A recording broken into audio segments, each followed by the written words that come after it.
One, the defacing of posters belonging to the UDA candidate and the DCP candidate.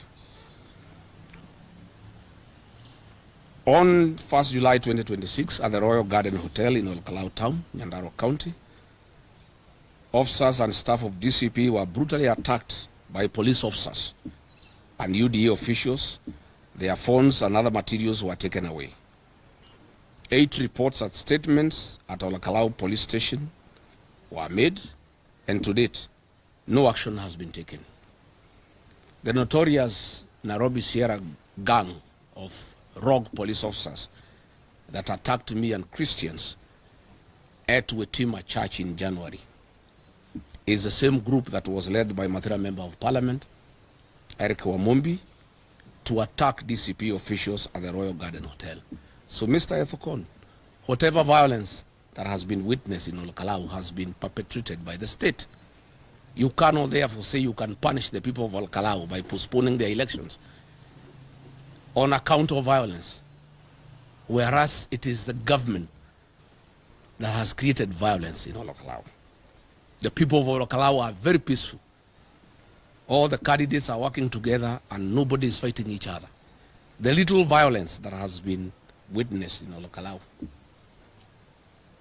has been done by the state. And we wonder, Mr. Ethokon, you never condemned violence in Bere. You didn't condemn violence in Kaspul Kabondo. You didn't condemn violence in Malaba. How come you are condemning non-existent violence in Ol Kalou and threatening to postpone an election for non-existent violence? What is in Kalou is anticipated violence, and I'll be explaining. All this violence is being organized by Mathira Member of Parliament, Eric Wamumbi, and his wife, and Moses Kuria, using goons brought to Ol Kalou from outside the constituency. As we speak, this morning, the Nairobi Sierra team is in a hotel in Ol Kalou under the command of Eric Wamumbi and his wife Betty Maina. And this morning, a team of heavily armed officers have left Muranga to join this team at the request of Betty Maina, headed by Felix Mayu, an officer from Maragua Police Station.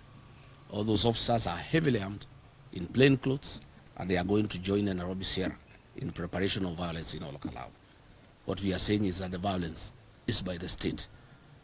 The people of Ol Kalou are very peaceful, and there is no violence between the people of Kalou among themselves.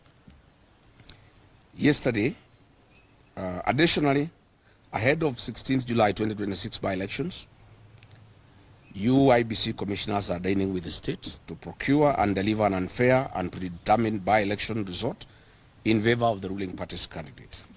Please allow the people to decide.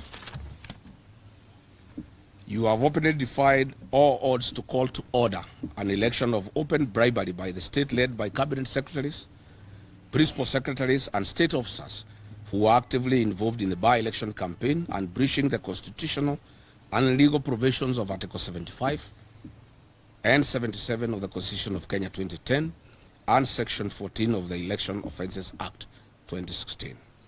The world and the citizens of Kenya have all witnessed the brazen breaches of the constitutional and legal safeguards aimed at guaranteeing a free and fair and verifiable election. Let me pay special tribute to the media that has captured the wanton bribery by state officials in Ol Kalou.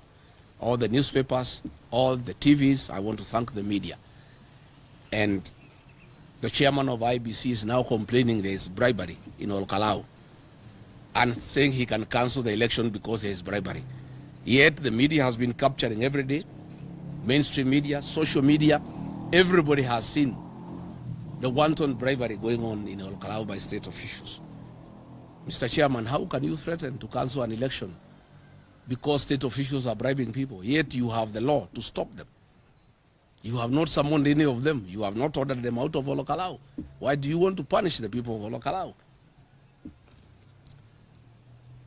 Over the last few weeks, state officers and top government officials are on the Ol Kalou by-election campaign trail and on a bribery spree. Indeed, the government officials are actually more than the voters in Ol Kalou. Helicopters are almost causing accidents in the air We need to establish a traffic department to control traffic in the air because of the helicopters in Ol Kalou. The number of fuel guzzlers in Ol Kalou. All hotels are full. There is no accommodation facility in Ol Kalou because of the government presence.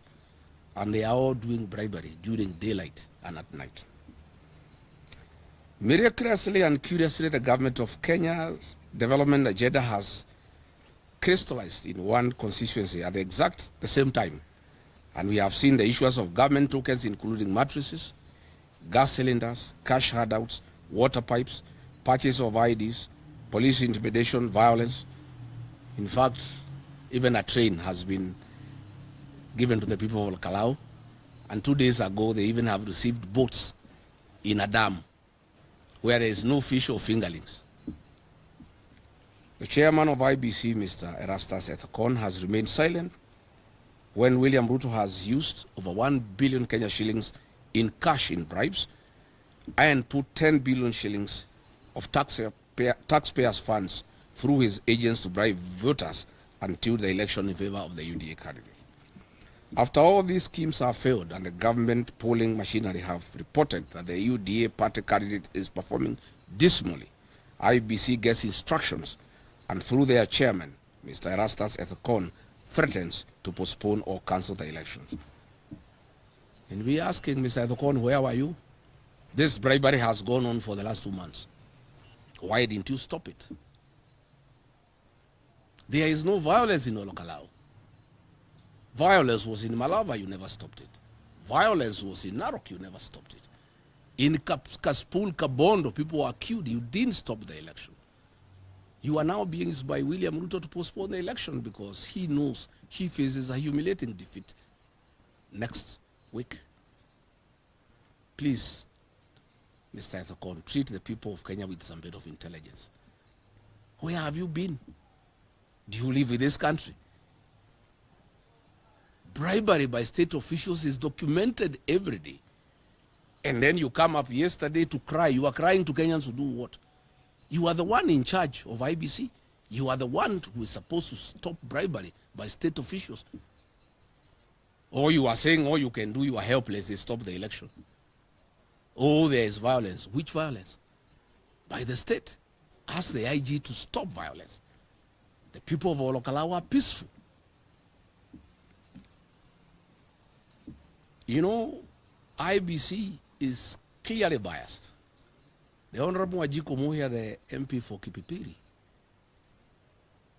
gave a caution that IDs are being bought by UDA for the purposes of giving them to outsiders to come and vote, and asked the people of Ol Kalou not to allow outsiders to come and vote in Ol Kalou. And IEBC hastily summoned her and tried her in her absence and without her lawyers. Yet, UDA has been bribing people openly. You have never raised a finger.